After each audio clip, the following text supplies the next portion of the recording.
Welcome to the Master Dealmaker's Secrets podcast. And now, here's sales growth strategist, John Blake. Welcome to Master Dealmaker's Secrets. I'm John Blake. This is episode number 51. And today I'm really pumped to have Andrew Pearce on the show. And we're going to be talking about how to avoid burnout. Really looking forward to having him on the show. But first, if you've got lead flow, so if you've got inquiries in your business that are unconverted and you want to convert more of those clients or more of those leads into paying clients, head over to johnblakeaudio.com and get your free audio training where I show you the exact strategy that I use to help people to double the sales that they are getting into their business with the existing lead flow that they have. So this is the exact same strategy that I teach my brand new clients to give them a really quick ROI on the work that we do together. And I know that it's going to give you the same results. So head over to johnblakeaudio.com, download the audio training, and also get the PDF guide that has the exact templates, what to email and what to say if you get someone's voicemail, and the exact framework on exactly when to contact people over an 8-week period to make that happen in your business. Okay, so we've got Andrew, mate. Thanks so much for joining us. Mate, I've had a bit of a look at your website, but what I might do is just get get you to give the listeners a bit of background, what sort of led you to the path that has taken you to where you are right now in terms of your current business. It's a topic that's very close to my heart. I think that there are so many people in business that get in for one reason and find themselves in a kind of nasty place. And I think the work that you're doing is super important, and I think it's going to be super valuable for the people who are on the call today. So, mate, give us a bit of background on what sort of led you to where you are right now with your biz. For sure, man. Sounds good. Thanks for having me here today. Looking forward to it. So the way that I got into doing this work, I'm 30 at the moment. I started when I was 25. I've always just had a fascination and an interest in understanding why we do what we do, different ways of thinking, spirituality and universal laws and things of that nature. And I started studying a Bachelor of Psychological Science when I was 24, just knowing that it would send me in the direction. I'm like, I may as well spend my time diving into an interest. And that then led me to learn about what human behavior and life coaching was, which was more a study of why we do what we do and the invisible driving forces behind behavior. And I was like, yep, that's me all over. And so I called up the university. I'm just like, I want to transfer into this for second, third year. But then one night I was just scrolling Facebook. I came across a place called the Coaching Institute, founded by Sharon Pearson. Called them on the Tuesday and then went in and signed up to their top tier program on the Wednesday. It was just boom, boom, boom, very easy decision for me to make. And that was the first time I stepped foot in a training room was August 1st, 2014. And then since then, I studied with them 3 years. I've coached thousands of hours and thousands of people now. And I started off helping people with anxiety, just around general anxiety, social anxiety, things of that nature, having had my own experiences. And then, as business grew and going into business, I wanted to work with other high performers and business owners. And for a lot of business owners, they just see, they kind of push anxiety to the side, or they don't really see stress as a problem. But burnout, or the potential of burning out, is stands out in their mind a bit more. So went down that avenue, and then here we are today. Gotcha. Wow. Yeah. Because I guess, one of the first questions I was going to ask you is, do you think that burnout is getting more common in either, I guess, people generally or in entrepreneurs, or do you think that it's always been an issue, but it's just starting to become more visible? I think it's always been an issue, but it's just starting to become more visible. Yep. 100 years ago, let's say the collective consciousness of humanity would be less developed than it is now. So if anything, maybe it was more prominent, but the mind and the ego work the same way, whether it's 200 years ago or right now. I think it's just more of a conversation that is acceptable these days. So I think there certainly can be ways in which there's a lot more opportunity for people to get into business for themselves these days with the internet. There's a lot more opportunity for people to see other people's lives and compare and stuff. So maybe that is a platform that does influence a bit more anxiety and burnout in the world. But I think largely it's just that it's a more socially acceptable conversation these days. Yeah. Because you think about, part of my family is from the UK, and I think about my mum's experience growing up, like her parents, would never have an argument in front of them. And if there was something that was going on, she would never be exposed to it. And that, the men I was born in the 70s, and the men just didn't talk about how they felt about anything. It was just not something that got discussed. And I think it's a good thing, because one of my favorite sayings is that if you name the devil, you take away his power. Yeah. If I like that. if you can articulate what it is that's because some people, and I'm one of what I fit into this category. Often I'll be feeling something and I won't know why, and sometimes I won't even know what the feeling is, and it'll take me a while, and then I'll go, oh, okay, this is what I'm feeling. The reason I'm feeling it is because of this. But I find I just love how powerful that is. You name the devil and you take away his power.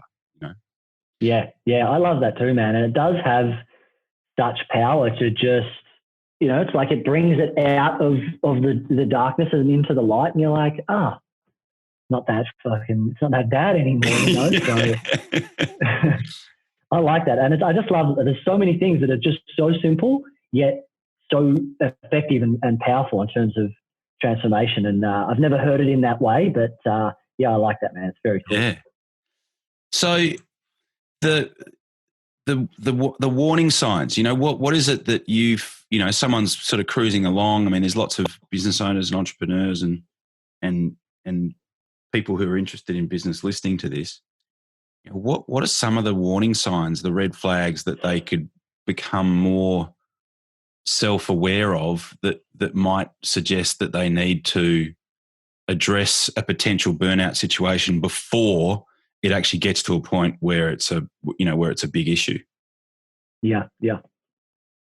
Some of the warning signs that you can be aware of is that they'll begin to become that bit of the foggy mind, where you're just not as mentally sharp as you once were. Yep. And also maybe a bit forgetful of things. Even forgetful that you've had a conversation, that you've said that you were going to do that thing. That's definitely a warning sign. Or even if you're halfway through a conversation and then you just think, how the fuck did we get here? Maybe you're halfway through a sentence and you're just like, you're stranded, and you've got to round it off in a way that doesn't exhibit the fact that you're pretty lost. So mental, like not being as mentally sharp and having the mental clarity that you once had, and having that level of fogginess is certainly a sign.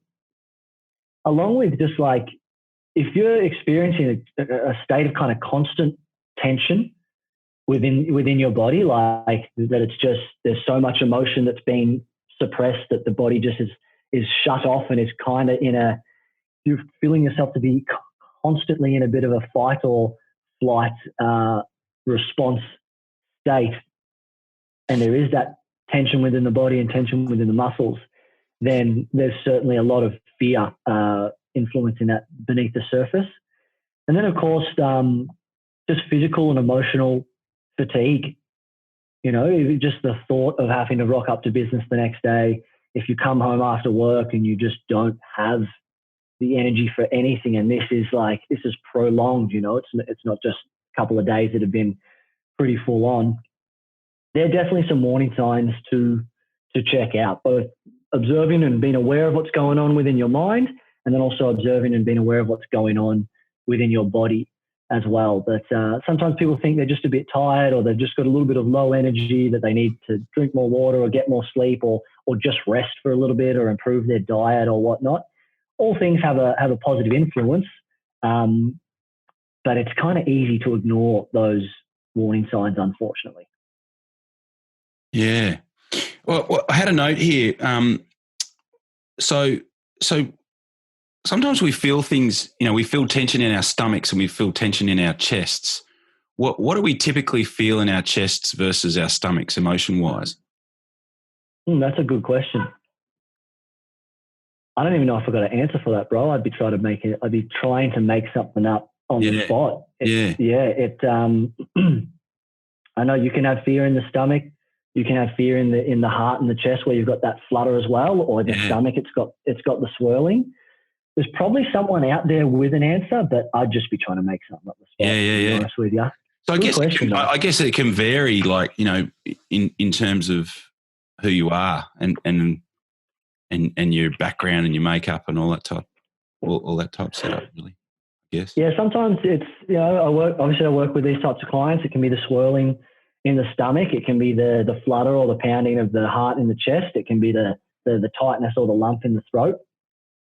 You could certainly look at it as well from a perspective of diving into the chakras, the energy systems in the body that would give more insight to, the behavior or the code of, or the pattern of why it's in the stomach, why it's in the throat, things of that example. But I don't know if there's a set emotion for each level, but it would be interesting to check that out, though. Yeah. So what, in your experience, can happen if you continue to experience these warning signs but don't do anything about them? Now, what can happen is just a shutdown. Yeah. I've got a client that I'm working with at the moment, and they were in the supermarket and just nothing was computing. Wow. It was just and they just, at the time, they messaged their sales coach. And they said they walked out of the supermarket, sat on the bench, and they said, "We got a problem," because just nothing was computing. Mental and emotional overwhelm. I think they took 2 weeks off work, which can unfortunately contribute to its own set of fears as well, letting people down, having angry clients, last minute stuff, the fears of falling behind, not progressing, what's it going to look like, blah, blah, blah. But just a shutdown, man, if you don't address the mind or the body, then at some point it's just gonna shut down on you. Like at the start of last year, I was pretty tired. I'd had a big 2017 and then still pushed through 2018. And I could feel within myself that there was a part of me that was just like, I'm done. I'm not open. Even though you're trying to generate leads and make sales and all this type of stuff, it's like, I'm not even open to any more work or any more responsibility or emotional weight and pressure. I'm not even open to it coming in until you address me first and kind of give me what I want and what I need. If it's not addressed, man, the mind and the body's just going to shut down at some point. Yeah. Just from a survival perspective, pretty much. I think people underestimate how fragile they really are. Yeah. They think they can just keep, pushing on. And then at some point, like the wheels just fall off. And the whole thing just comes to a grinding halt. Totally. Yeah. And with such a badge of honor around resilience and things of that nature, and doing the big hours and taking on more and how much you're able to handle, and with such a badge of honor around that. It's, sure, we're resilient beings, but it doesn't mean that we need to push everything all the time. But it kind of encourages this mentality of suck it up, keep pushing on, do more.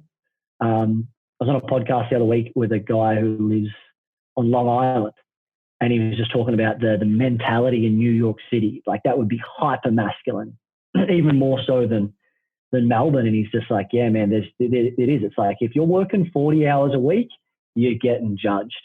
You know, that's weak. That's pussy. What are you just doing your 40 hours? You know, you've got to be doing 60 hours just to keep up with the culture or to fit in with that tribe. And I'm like, yeah, man, that's nuts. I reckon New York City would be a hyper masculine kind of energy and push to it. Yeah, it's crazy.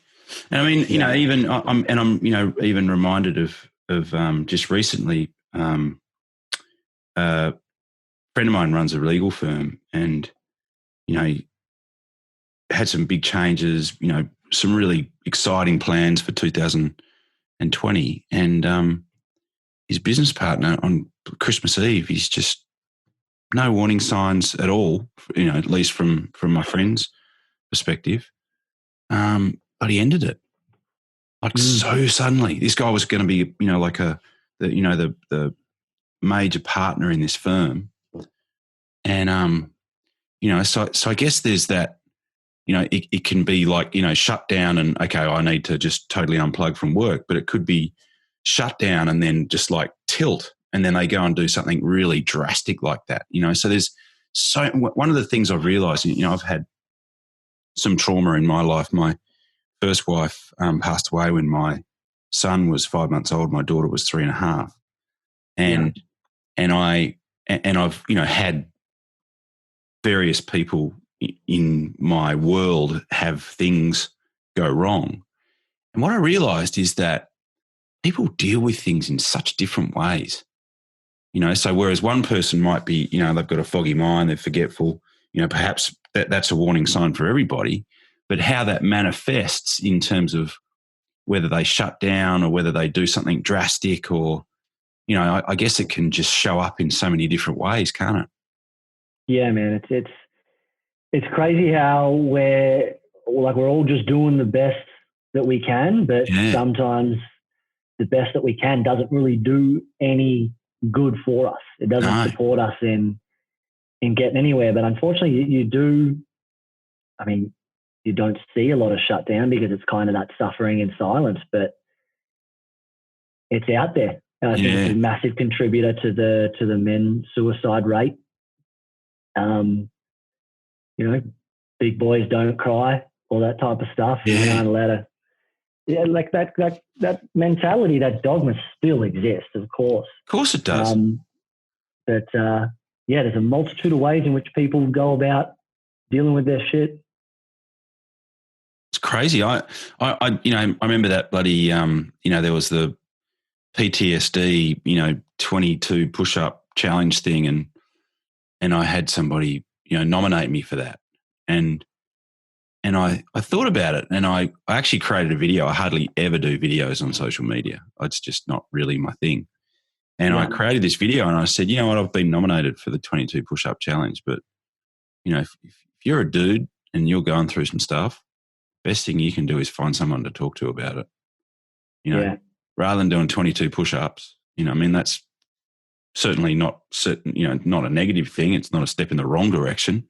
But if you really, really want to get something done about it, find someone you can talk to and download. You know, it's just crazy the amount of drama. You know, supposedly we live in the best time, you know, in our known existence, the most exciting and peaceful and convenient time in anyone's known existence in terms of the last 2 or 3 or 400 years, and we got all these dudes that are just wanting to check out. It's crazy. It's just crazy. Man. I was having a conversation with a potential client the other week, And they told me a story of one time they're out and about on the farm, and their dad had a car or a bike or whatever, had a bit of a crash, didn't tell anyone, and then 2 or 3 days later was like, all right, I've got to do something now. Ended up having a broken hip, couple of broken ribs, a punctured something. Whoa. Because just that fucking mentality, like that stubborn, immature pride or resilience of just sucking it up and not saying anything, because otherwise. And he could have had internal bleeding or anything after an accident like that.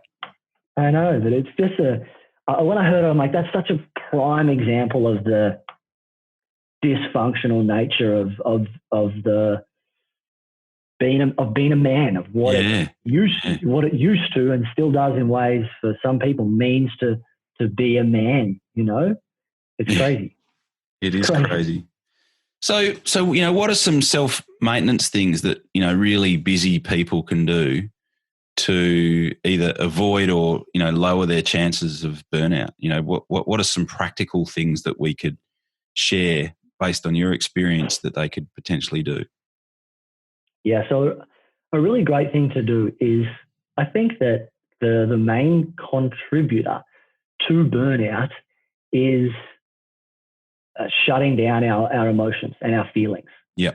So I'd say there's suffering and there's emotional pain. Yep. That when we deny or resist emotional pain from a lack of understanding of how to actually properly process it, as a result, we will suffer. Yep. And I think that every problem in the world on a collective and individual level comes from our resistance of emotional pain. Yep. Because we got to distract, numb, or avoid.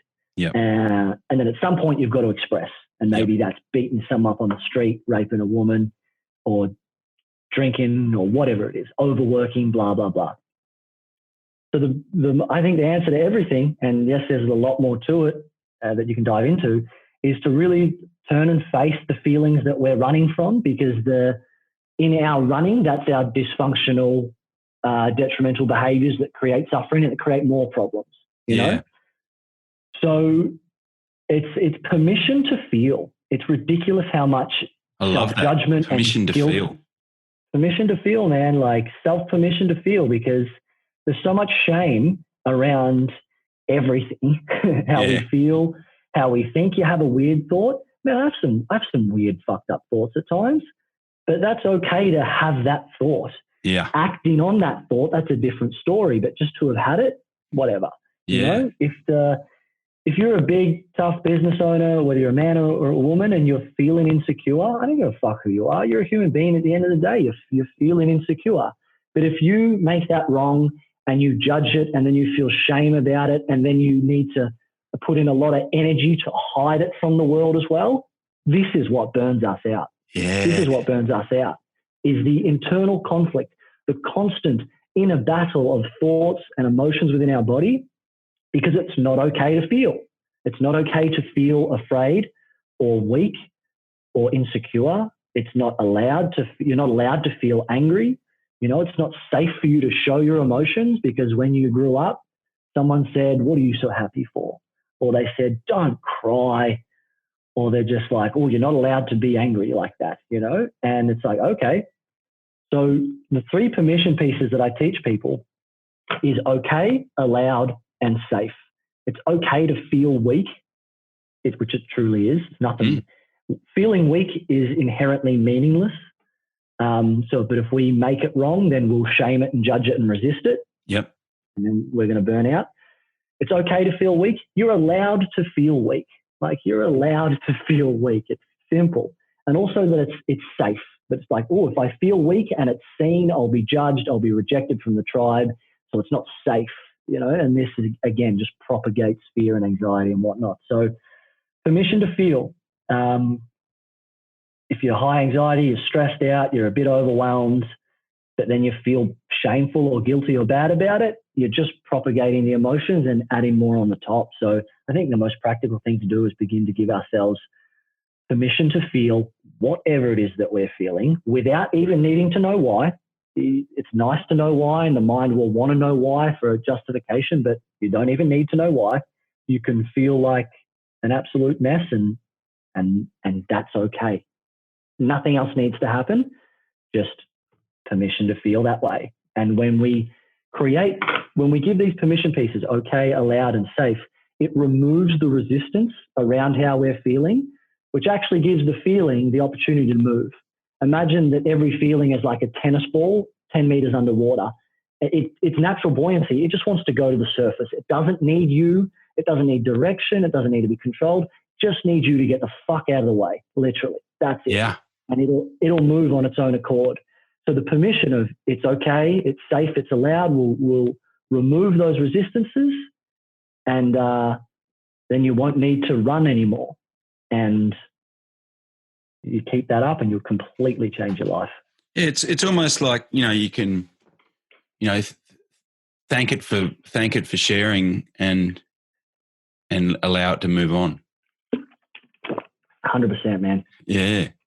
100%. Because you think about it, you just, you keep shoving it down, and then another one comes along and you shove that one down, and then suddenly, there's all this stuff that you're trying to, put things on top of and stop them just following their natural progression through your whole deal. Yeah. You get enough of that going on, there's going to be, stupid amount of pressure down there. Yeah. And that's what causes the tilt or the explosion or the shutdown. 100%. Yeah. A good way that I explain it is like, when you're a little kid, you're running from your brother, from your sibling or your cousin or your friend or whatever, and you run and you slam the door behind you. And let's say you're stronger than this person, and all you do is you put the foot at the base of the door, and it only requires 5% of your focus and your energy to make sure that that door keeps shut. 95% of you can go on with your life and your business. Yeah. But then another emotion comes up and it requires 15% of you. And then you're starting to be a little fearful of, you're like, oh, this door might open. And then another 10% comes along. There's 25% of your attention and energy and focus is required to keep this door shut. There's the fear of the door opening. And now you can only give 75% to the rest of your life and your business. And you can just keep going and going and going with percentages. Yeah. But then there's the fear that it's like, this door's I feel so much pressure and force behind this door now. There's 10 people behind it that if I were to let go, it's just going to completely knock me over. And a lot of people fear that if they were to open up this Pandora's box, that they're going to be hit for six, not know what to do, won't be able to get back up. Wow. So it just seems safer to keep that door shut. Keep that genie in the bottle. Yeah. Crazy. Because you can imagine, because once it gets to a certain threshold, to let that out would be, would put you in a pretty vulnerable place because you've got so much stuff that you've got to process. Yeah. Yeah. I'm as you say that, I'm reminded of a situation. So I mentioned before about how I lost my first wife, and I'd been pretty much underground for about 8 months. Just looking after 2 kids, and just trying to sort of get my head around what had happened. And I remember going out. It was like my first night out, and I was actually at the Subiaco Hotel, and it was a night that the Eagles had played at Subi Oval. And so there was a whole bunch of punters that, came into the pub after the game. And I think they might have lost, which is at that point probably not that unusual. But there was a guy that was standing next to me, and he had a Eagles jumper on. He was a shorter bloke than me. And I was in a circle of people, and essentially this guy was kind of, sort of right bunched up next to me kind of thing. And so I sort of moved, and then, I wasn't really that conscious as to what was going on, but, I sort of moved, and then the next thing, he's right back in there. And so then I sort of stopped sort of moving to accommodate this bloke and thought, okay, I'm just going to stand my ground here. And so the next thing, I get this elbow in my ribs. And I sort of turned around and looked at this bloke and I said, to look at him and as if to say, what's going on. And he looks up and he says, "Oh, you elbowed me or you bumped into me." And I said, "Nah, I didn't." And I remember looking at him and I remember just feeling this anger just start to rise, like just this furious, like rage, the intensity of this rage just starting to, fully just, come up through my stomach and up through my chest, up to my my head. And in the back of my mind, I remember thinking, whoa, this is way more intense than this situation requires. Yeah. You know what I mean? It was just like, and I realized that in that moment that it had been all the drama that I'd had to deal with, with my wife passing and, at that point I finished up, the partnership I'd been in, the business partnership I'd been in for 7 years and had to relaunch my own business. And, I just realized that there'd been so much stuff that had just was sitting there waiting for an outlet, to come out.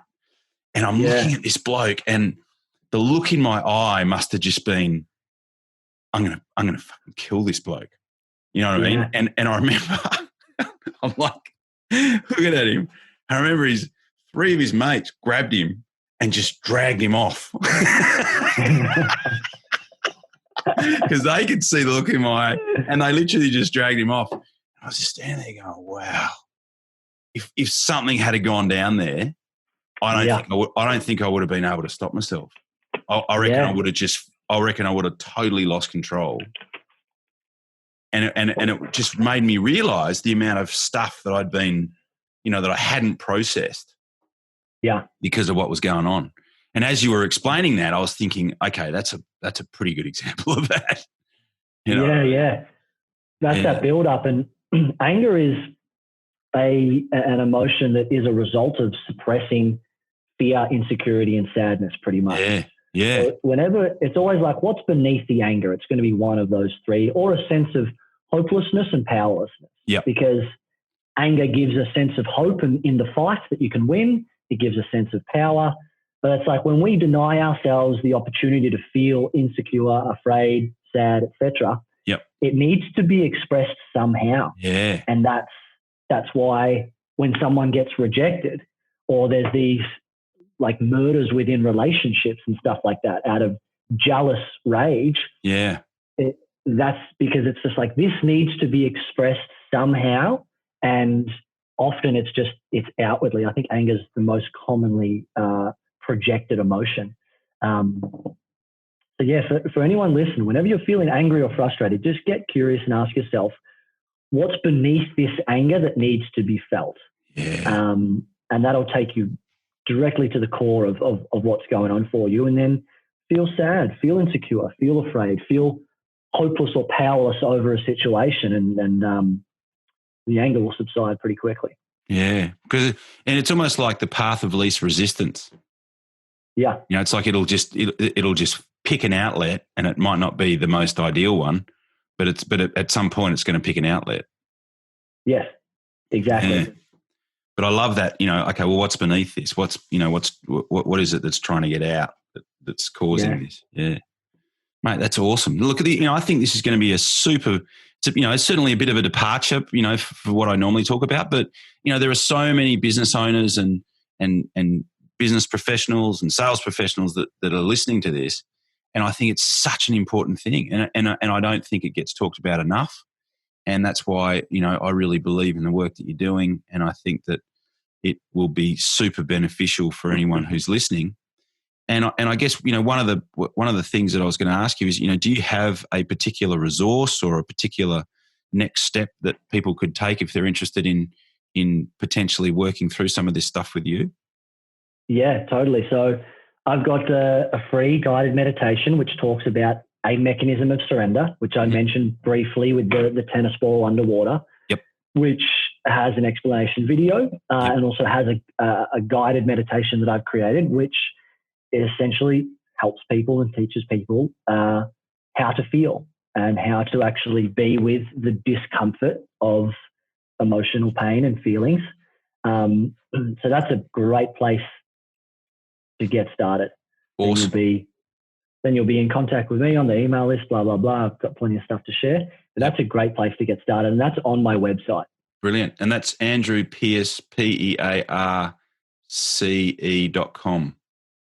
There's a D in between Andrew and Pearce. Andrew D. Pearce. Oh, there is too. I missed that. Yeah, Andrew D. Pearce. There you go. Yeah. Awesome. Brilliant. Well, mate, thanks so much for being on. And like I said, I think this is going to be super valuable. Really appreciate you contributing here and being on with me here today. And, mate, I'll no doubt chat to you soon. Yeah, you're welcome, man. It's been a pleasure. Thanks for having me on board, and speak to you soon. All good. You've been listening to Master Dealmaker's Secrets with John Blake.